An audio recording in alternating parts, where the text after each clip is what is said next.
মসনদে আলা বীর ইশাখা, বীর ইশাখার দ্বিতীয় রাজধানী এই আমি যেখানে আছি, এটা হলো বীর ইশাখার দ্বিতীয় রাজধানী। এই যে বাড়িটি দেখছেন, এই যে একেবারে মানে পুরনো 400 বছরের পুরনো এই বাড়ি। এই বাড়িটি ইশাখা কিন্তু আসলে নিজে তৈরি করেননি, এই বাড়িটি তিনি দখল করেছিলেন এবং এটা ছিল কোচ রাজাদের বাড়ি। ভারতবর্ষের কোচ রাজাদের বাড়ি ছিল সেই 400 বছর আগে, মানে মোগল আমলে এই বীর ইশাখা, মহাবীর ইশাখা কোচ রাজাদের পরাস্ত করে এই বাড়িটি দখল করেছিলেন। এরপর থেকে এই বাড়িটি ইশাখার হয়ে যায় এবং এই বীর ইশাখা এখানে একটি মসজিদ নির্মাণ করেছিলেন। এই যে দেখুন, এই যে মসজিদটি অনেক সুন্দর এবং এটার 3টি গম্বুজ, এই 3 গম্বুজ বিশিষ্ট সেই 400 বছর আগের যে মসজিদ, যে মসজিদে আপনি একবার ভাবেন যে বীর ইশাখা নিজেও এই মসজিদে কিন্তু নামাজ পড়েছিলেন এবং এই মসজিদে তিনি নামাজ পড়েছেন, তার যারা সঙ্গী সাথীরা রয়েছেন যারা যুদ্ধ করতেন তারাও কিন্তু এখানে নামাজ পড়েছেন।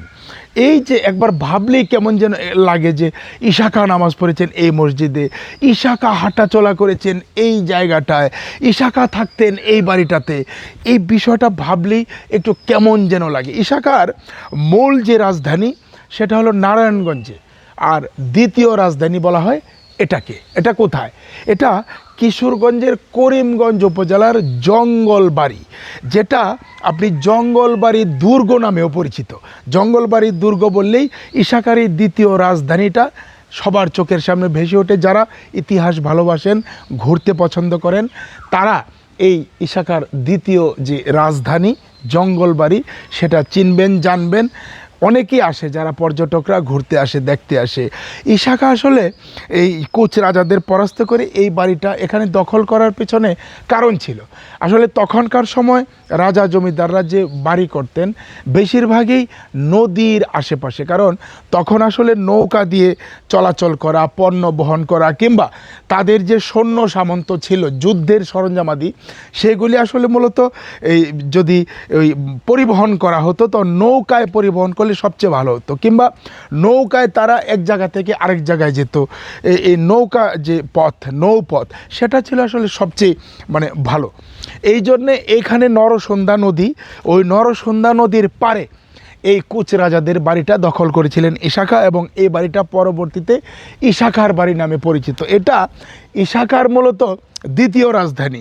আর এখানে কি কি আছে, এই যে দেখেন, এই যে ইশাখার এই যে বৈঠকখানা, এই যে ভিতরে বাড়ি, এবং সবচেয়ে বড় যে মানে আশ্চর্যের বিষয়, এখানে যে মসজিদ রয়েছে 3 গম্বুজ বিশিষ্ট, এটা দেখার মতো। এখানে ইশাখার যারা এই আত্মীয় স্বজন ছিলেন, স্বজনরা ছিলেন, তাদের কিছু কবর দেখা যায়। দেখুন কবরগুলি কত বড় বড়, মানে এতে বোঝা যায় যে তখনকার সময়ের মানুষ মানে সুঠামদেহী ছিল, অনেক বড় বড় ছিল। কবরগুলি এক একটা মানে 12 ফুট, 14 ফুট, কোনো একটা কবর 15 ফুটের মতো আছে।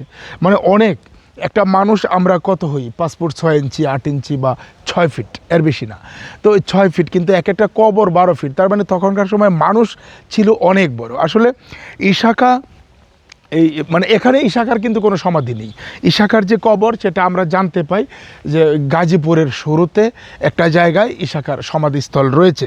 নারায়ণগঞ্জে তার রাজধানীতেও নেই, এটা তার দ্বিতীয় রাজধানী। এবং এই যে তার মানে যে বাড়িটা তিনি দখল করেছিলেন, এই দখল করার পর 400 বছর আগে এই বাড়ির চতুর্দিকে তিনি মানে অনেকটা ওই মানে পুকুরের মতো খনন করেছিলেন। এটা বলা হয় পরিখা, মানে মধ্যে বাড়ি, চতুর্দিকে মানে পানির মতো পরিখা, যাতে শত্রুরা আক্রমণ করতে না পারে। এটা ছিল, এখনও কিছু কিছু মানে অবস্থান দেখা যায়, সেই 400 বছর আগের অবস্থান এখনও কিন্তু দেখা যায়।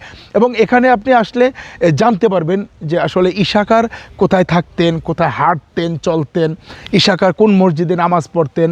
ইশাখার বংশধরদের কবর অনেক বড় বড়। আসলে আপনি যদি আসেন কিশোরগঞ্জের করিমগঞ্জ উপজেলার জঙ্গলবাড়ি, এই যে জঙ্গলবাড়ি, ইশাখার বাড়ি বললেই যে কেউ চিনে, চলে আসলেই দেখতে পাবেন এই ইশাখার বাড়ি এবং জানতে পারবেন ইশাখার গল্প। এই ছিল মহাবীর মসনদে আলা বীর ইশাখার গল্প।